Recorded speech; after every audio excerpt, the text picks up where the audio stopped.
کوئی نیک بیمار پڑ جائے تو اس کی اللہ آزمائش فرما رہا ہوتا ہے، اس کی اللہ آزمائش کرتا ہے، اللہ تبارک و تعالیٰ اس پر فضل فرماتا ہے، اس کی آزمائش کرتا ہے۔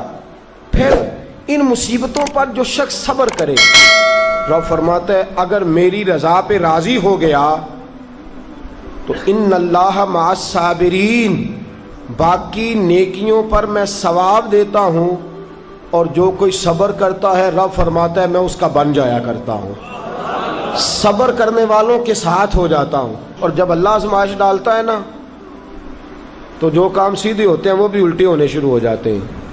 جب خدا کی طرف سے وَلَنَبْلُوَنَّكُمْ بِشَيْءٍ مِّنَ الْخَوْفِ وَالْجُوعِ وَنَقْصٍ مِّنَ الْأَمْوَالِ وَالْأَنفُسِ وَالثَّمَرَاتِ، جب اللہ کی طرف سے آزمائش آتی ہے، جب انسان پر اللہ کی طرف سے کوئی چیز نازل ہوتی ہے، آپ سونے کو ہاتھ رکھتے ہیں تو مٹی ہو جاتی ہے، آپ کسی طرف بھی، بہت سے دوست آ کے کہتے ہیں جی قدم آگے اٹھاتا ہوں جاتا پیچھے ہے، کیا کروں؟ تو میں اکثر عرض کرتا ہوں کہ تھوڑے دن قدم اٹھانا ہی چھوڑ دیں، کیا کریں؟ بیٹھ کے اللہ اللہ کریں، صبر کریں، دعا کریں۔ کچھ وقت انسان پر ایسا ہوتا ہے، تلک الایام نداولها بین الناس، جو اللہ نے انسان کے دن بدل کے رکھنے ہوتے ہیں، کچھ وقت ایسا ہو، پھر ایک وقت آتا ہے کہ وہی انسان مٹی میں ہاتھ رکھتا ہے تو اللہ اسے سونا بنا دیتا ہے۔ رب آزمائش کرتا ہے، رب آزماتا ہے۔ جو لوگ مصیبتوں پر صبر کرتے ہیں، جو لوگ مصیبتوں پر صبر کرتے ہیں، سید عالم نور مجسم شفیع معظم صلی اللہ تعالی علیہ وسلم نے فرمایا، رب فرماتا ہے ایک بندہ اللہ کی بارگاہ میں کھڑا ہوا، قیامت کا دن ہے، فرشتے نامہ اعمال کھولنے لگے۔ اللہ نے فرمایا فرشتوں تمہیں پتہ ہے میں نے اسے دنیا میں بڑے دکھ دیے تھے، اس پر بڑی آزمائشیں آئی تھیں، اس نے زندگی بڑی تکلیف میں گزاری تھی، تمہیں خبر ہے؟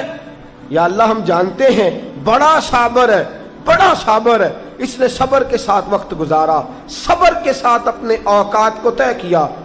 رب فرماتا ہے جو اتنا صبر کرے میں اس کا نامہ اعمال ٹٹولوں، اس کا نامہ اعمال کھولتے ہوئے مجھے شرم آ رہی ہے، سارا کچھ لپیٹ دو اور بغیر حساب کتاب اسے جنت میں داخل کر دو۔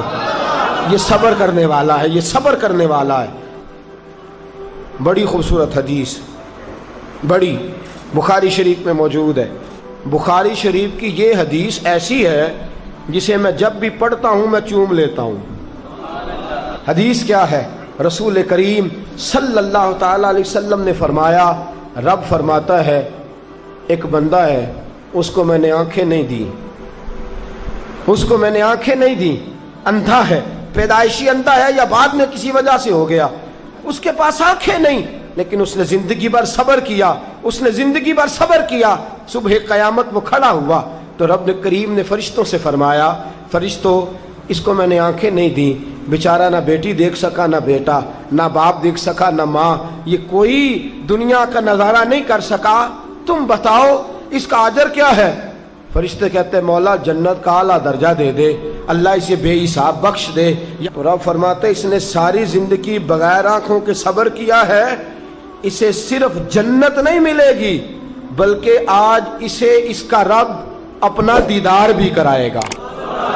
فرمایا قیامت میں لوگ جنت کے نظارے کریں گے اور یہ اللہ کا دیدار کرے گا، اس کو رب کریم کے جلوے دکھائے جائیں گے، اس لیے کہ یہ صابر رہا۔ اور میرے اعلیٰ حضرت فاضل بریلوی رحمۃ اللہ علیہ فرماتے ہیں جو صابر ہوتا ہے نا، توجہ ہے آپ کی، میری بات کی سمجھ آ رہی ہے؟ اعلیٰ حضرت فرماتے ہیں بڑا قیمتی جملہ، فرماتے ہیں جو صابر ہوتا ہے وہ سکون میں ہوتا ہے۔ شیخ سعدی رحمۃ اللہ تعالی علیہ کے پاس ایک شخص آیا، کہنے لگا حضرت جی دیکھیں نا میرے پاس اتنے بھی پیسے نہیں کہ میں جوتے لے سکوں، فرمایا صبر کر اللہ دے گا۔ کہنے لگا جی صبر ہی کیا ساری عمر، اس نے جوتے لینے کے برابر بھی پیسے نہیں دیے، ننگے پاؤں پھر رہا ہوں۔ شیخ سعدی رحمۃ اللہ تعالی علیہ نے اس کا بازو تھاما، ایک گھر میں لے گئے، دروازے پہ دستک دی، گھر کا مالک باہر آیا، اس نے دونوں طرف بیساکھیاں پکڑی ہوئی ہیں، ٹانگیں تو ہیں پر پیر ہی کوئی نہیں۔ فرمانے لگے بتا یہ اچھا ہے کہ تو؟ کہنے لگا جی میں آپ سے بھی معافی مانگتا ہوں، اپنے رب سے بھی معافی مانگتا ہوں۔ نبی پاک صلی اللہ تعالی علیہ وسلم نے فرمایا خدا اگر تجھے مصیبت دیتا ہے نا، اور ان مصیبتوں پر جب اللہ تجھے قیامت میں اجر دے گا تو تیرا دل چاہے گا کاش سکون ہوتا ہی نہ، آزمائشیں ہی آزمائشیں ہوتی، تو وہ اجر دیکھے گا۔ وہ کسی دانشور نے کہا تھا کہ میرا باپ انتقال کر گیا، 6 مہینے گزرے تو میرا 18 سال کا بیٹا بھی انتقال کر گیا۔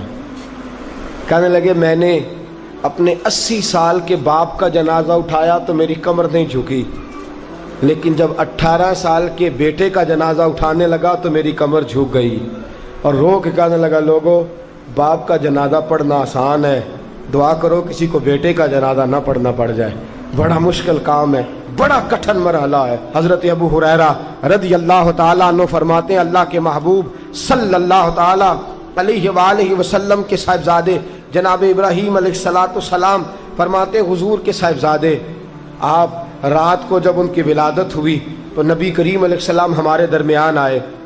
جاگیے ذرا غور فرمائیے گا بات پہ۔ سید عالم صلی اللہ علیہ وسلم تشریف لائے اور ہم نے حضور کے چہرے کو چمکتے دیکھا۔ ہم نے کہا یا رسول اللہ موڈ مبارک بڑا اچھا ہے، حضور کوئی خیر کی خبر ہے؟ فرمایا مجھے مبارک دو، اللہ نے مجھے بیٹا عطا فرمایا ہے۔ فرماتے ہیں اگلے ہی دن، ایک روایت ہے کچھ عرصے کے بعد، ایک روایت ہے اگلے ہی دن ظہر کے بعد میرے محبوب نے پیار کرنے کے لیے بیٹا اٹھایا اور صاحبزادے کی سانسیں اکھڑنے لگی۔ رسول پاک کے صاحبزادے نبی پاک کے مقدس ہاتھوں میں سانسیں اکھڑ رہی ہیں، حضور کے دستے مبارک میں صاحبزادے نے وصال کر دیا۔ آنکھیں بند کی تو نبی کریم کی مقدس آنکھوں میں آنسو آئے۔ رات خوشی تھی، رات حضور مبارکیں وصول کر رہے تھے، رات مسکرا رہے تھے، ایک ہی تو رات گزری ہے، 24 ہی تو گھنٹے ہوئے ہیں، آنکھوں میں آنسو بھر آئے ہیں۔ حضرت عبداللہ ابن عمر رضی اللہ تعالیٰ عنہ عرض کرتے ہیں یا رسول اللہ آپ رو رہے ہیں؟ حضور صاحبزادے کا انتقال ہوا تو رو رہے ہیں؟ نبی رحمت صلی اللہ تعالیٰ علیہ وسلم نے فرمایا عبداللہ دل میرا غمزدہ ہے، آنکھوں میں آنسو ہیں، پر میں اپنی زبان سے وہی جملے کہوں گا جس سے میرا اللہ راضی ہوگا، میں کوئی بے صبری والی بات نہیں کروں گا۔